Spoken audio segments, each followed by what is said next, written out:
Hey guys, what's up?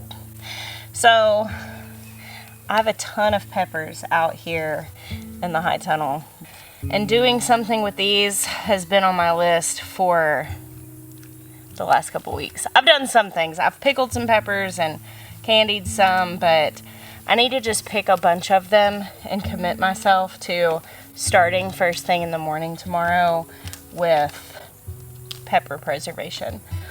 And because I'm gonna do that, I'd like to get this video up tonight. If you have any ideas of what to do, I've got several different kinds of hot peppers, largely like serranos, jalapenos, some sugar rush peaches. I am gonna make some hot sauces and play around. If you have a recipe you love, will you please leave those down in the comments below, because I would really appreciate some fresh inspiration from you guys on what to do with this stuff.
Well, that is a thing of beauty, is it not?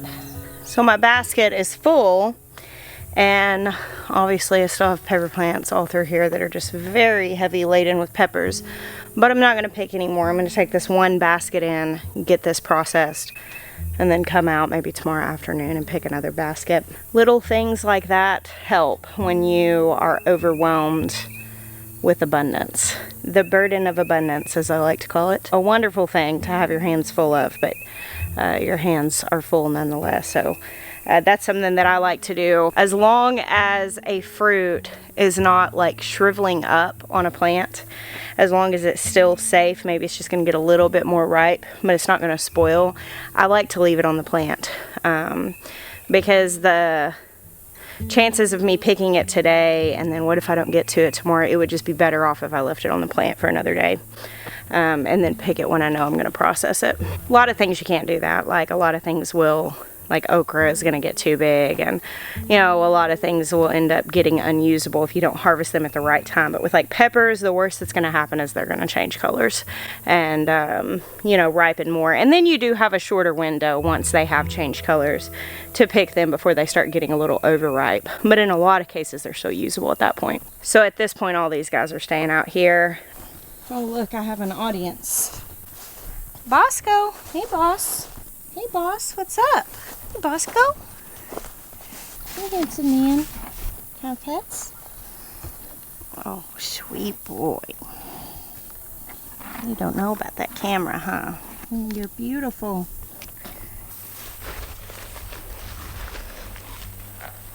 All right, a quick recap on varieties here. Just have a few different kinds of peppers. These are Craig's Grande jalapenos. These aren't quite as big as I've seen them get before. These can get really, really big. We did struggle with our soil, especially earlier on the season. Obviously, still got a really good harvest on the plants that survived. Some of the nightshades were way too stunted to keep going, so they had to be torn out because they were just shriveling up and dying. But most of the peppers lived, and with the regular application of compost teas, they turned out to bear a harvest, which is really nice. In the middle beds, we've planted sunflowers and wheat, which are both things that feed heavily and can pull toxins out of soil.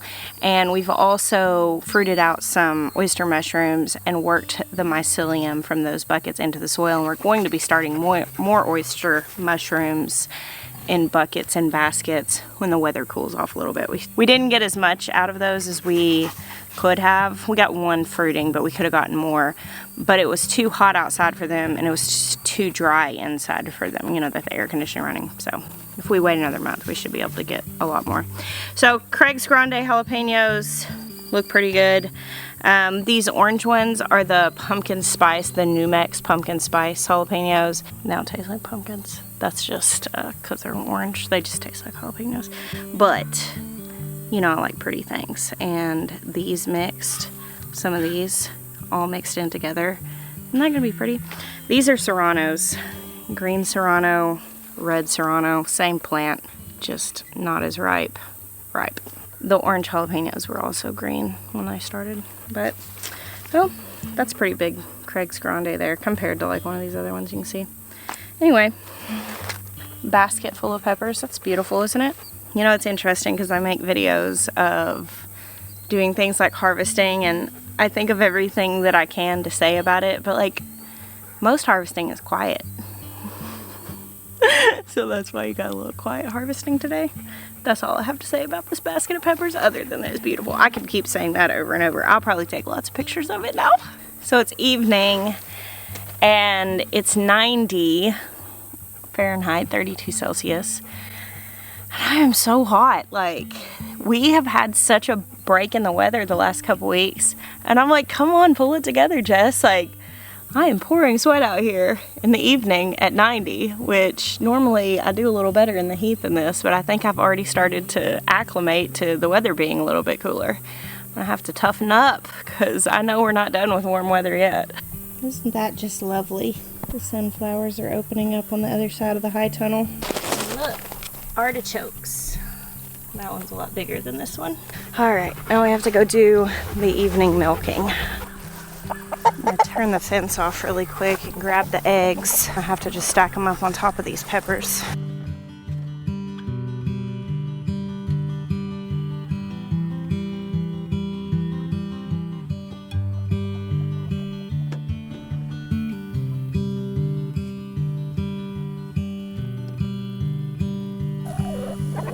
Thanks, ladies. Appreciate you. These hammocks are so tempting right now.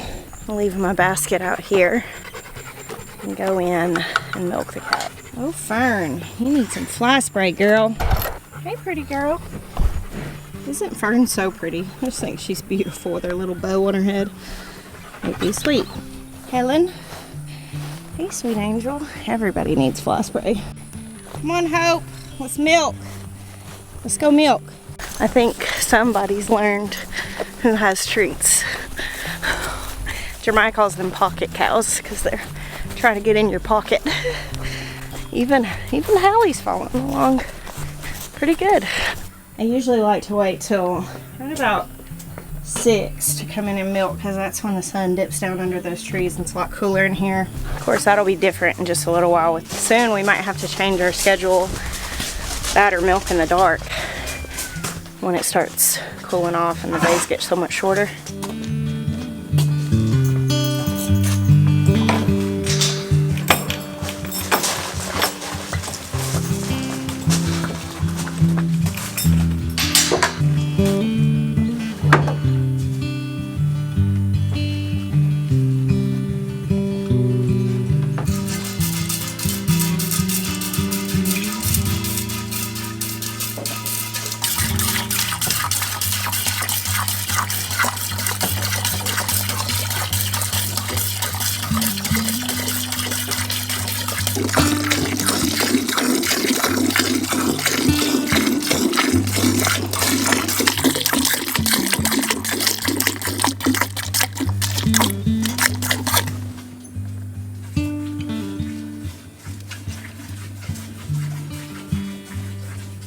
Yesterday, I did a video shelling peas on the front porch, And I was talking about the value of embracing slow living. And in shooting that and editing it and reading your responses, like one of the things that it really kind of inspired in me, I guess would be the right word, was, I guess, a fresh inspiration. Because I think I used to be more intentional about this. But our life is so fast-paced now. You know, we have employees, we have, you know, businesses we're getting up and running, and there are so many things that we're dealing with that are not intrinsically like homesteady. They are very farm. They are, you know, business. But while there is a lot of this, of shelling peas and milking and strolling down to the garden to pick some things, I think that in the season of getting moved and getting settled, I still did those things, but I didn't video them as much. And in that season, I needed that.